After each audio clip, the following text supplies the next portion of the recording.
Hello everyone, সবাই কেমন আছেন? আমি অনুপা সাহা আর আমার নতুন আরেকটা ব্লগে আপনাদের সবাইকে স্বাগতম। আজকে আমি তোমাদের নিয়ে এসেছি মালয়েশিয়ার সবচেয়ে সুন্দর আর বিখ্যাত একটা সুন্দর জায়গা। তার নাম হচ্ছে ফরেস্ট সিটি। এটা এটা সিটি থেকে একটু দূরে, কিন্তু এর ভিউ অসাধারণ। এখানকার ভিউ, এয়ার সবকিছুই একেবারে ইউনিক।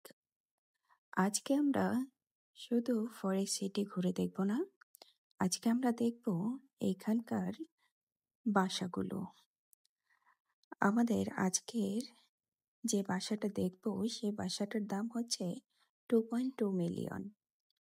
হ্যাঁ, শুনে হয়তো অবাক হচ্ছ, কিন্তু সত্যি বলছি, এই বাড়িটার ভিতরে একদম 5 স্টার হোটেলের মতো, আর বাইরের ভিউটা একদম স্বপ্নের মতো। সামনে নীল সমুদ্র, চারপাশে সবুজ প্রাকৃতিক সৌন্দর্য আর মডার্ন বিল্ডিংস। আমরা সবাই মিলে ঘুরতে এসেছি আর ভাবলাম একসাথে এই বাসার ট্যুরটাও দিয়ে যাই। ভিতরে ঢুকেই একেবারে ওয়াও ফিলিং। স্পেস কিন্তু বিশাল বড়, চারিদিকে সুন্দর ভিউ।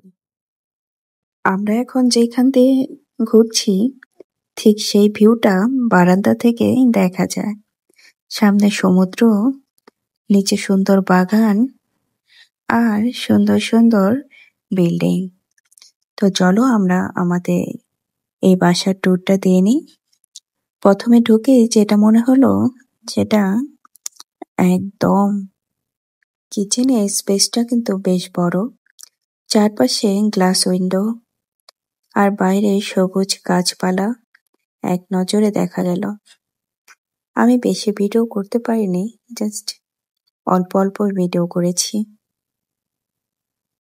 লিভিং রুমটাও কিন্তু বেশ সুন্দর, বাইরে গাছপালা আছে এবং বেশ সুন্দর দেখতে। মোট কথা এইটা সিটি থেকে অনেক দূরে, তাই এখানকার পরিবেশটা একদম শান্ত। আর ভেতরের বেডরুমগুলো দারুণ, আর সবগুলো বেডরুমে ব্যালকনি ছিল। আর ফরেস্ট সিটি শুধু একটা বাড়ি না, এটা একদম আলাদা একটা সিটি, যেটা একটু আগেই তোমাদের বলছিলাম।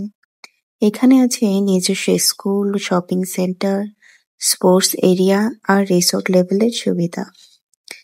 তাই এখানকার ভেতরের যে বাসাগুলো আছে সেগুলোর দাম একটু বেশি, কিন্তু যখন ফ্যাসিলিটিগুলো দেখা যায় তখন মনে হয় এটা ঠিকই আছে। এটা 3 বেডরুমের বাসা ছিল, তো বাসাটা বেশ সুন্দর। ওদের ইন্টেরিয়র ডিজাইন, কালার কম্বিনেশনগুলো দেখতে বেশ সুন্দর আর বেশ গোছানো। তো তোমাদের সবার কেমন লাগলো আমার এই হোম ট্যুরটা? তোমরা সবাই আমাকে জানিও কেমন লেগেছে। এইখানে আরো অনেক সুন্দর সুন্দর আরো বাসা আছে,